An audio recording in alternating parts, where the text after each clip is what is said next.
کێشە و گرفتە کەڵەکەبووەکانی کەرتی پەروەردە لە هەرێمی کوردستان بووەتە ئاستانگ لە بەردەم بەرەو پێشچوونی سێکتەری پەروەردە. دیارترین کێشەکانی ئەو کەرتەش نەبوونی مامۆستا و قوتابخانەیە.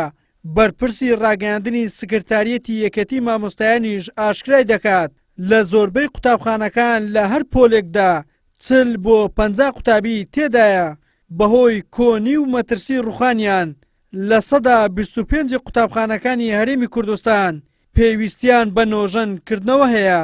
کێشەکانی پرۆسەی پەروەردە بەردەوامە لەبەرەوەی لە 2014ەوە تا کوێستە تەعینات نەکراوە. ئێمە ساڵانە 500 زیاتر مامۆستا خانەنشین دەکرێت و زیاتر لە 15,000 مۆڵەتی جۆراوجۆر هەیە و ئێستا بەس لە سنووری ئاکرێ لە 152 پەروەردەی سنووری ئاگرێ مامۆسایانیان بە گرێبەست و وانەبێژ داناوە.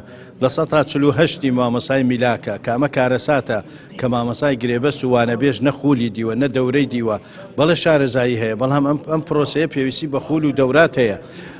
ئەتوانم بڵێم لە 150 پرۆسەی پەروەردە لە کوردستانە بە گرێبەست و وانەبێژ و خۆبەخشە کامە بەڕاستی کارەساتێکە، بەڵێ حەقی خۆیانە، بەڵام ئەمانە دەبێت خولیان بۆ بکرێتەوە، دەوریان بۆ بکرێتەوە.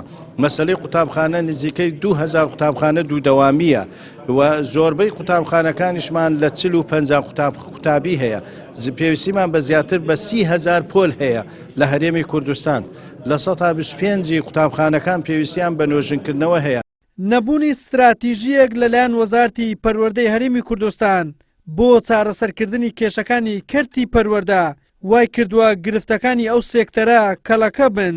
شارەزایەکی کەرتی پەروەردەش دەڵێت ئەگەر ئەو کێشانە چارەسەر نەکرێن خوێندن بەرەو بازرگانی دەچێت. خۆی بەشێکی استراتیژیت نییە، مەسەلەن هەر وەزیرێت بەرنامەی خۆی، ئەم وەزیرە ڕوا وەزیری تازە سەر لە سەفرەوە دەست پێ کاتەوە، ئەمە خۆی خراپە. ئەبێ حکوومەتی هەرێم یەک استراتیژیت ئیشکا، مەسەلەن داینە لەماوەی 20 ساڵی داهاتووە پەروەردە بەرەوکوێ ئەبات، هەموو وەزیرەکان بێن لەسەر ئەمە ئیشکەن. ئەمە بۆ خۆی گرنگە، ئەمە لە هەرێمی کوردستان تا ئێستا استراتیژە نییە کە ئیش یەکتری تاوکەن. باشە خاڵێکی تر بە حیزبیکردنە، یعنی گرفتێکی گەورەی لە هەرێمی کوردستان. مەسەلەن ئەو کەسێک کاتە بە مدیری تەربیان مدیر بەشێک یان مدیری مەکتەبێک کە جای خیبری نییە، توانای نییە، شارەزای نییە، بەڵام ئەو گوێ لێ نییە مادەم سەر بە حیزبەکەی خۆیەتی، ئەمە دیسان زەرەرێکی گەوری لە پەروەردەیەوە کە خەڵکە نەشیاوەکەدا ئەنە، بەڵام خەڵکە شیاو بەتوانەکە لەولا مەسا فەرامۆشەکە. لەسەر کێشەکانی کەرتی پەروەردە وەزیری پەروەردەی هەرێمی کوردستان بەشداری لە کۆبوونەوەی یەکەتی مامۆستایانی کوردستان کرد. بەڵێنیدا کە بە پێی توانە هەوڵی چارەسەرکردنی کێشەکانی کەرتی پەروەردە بدات.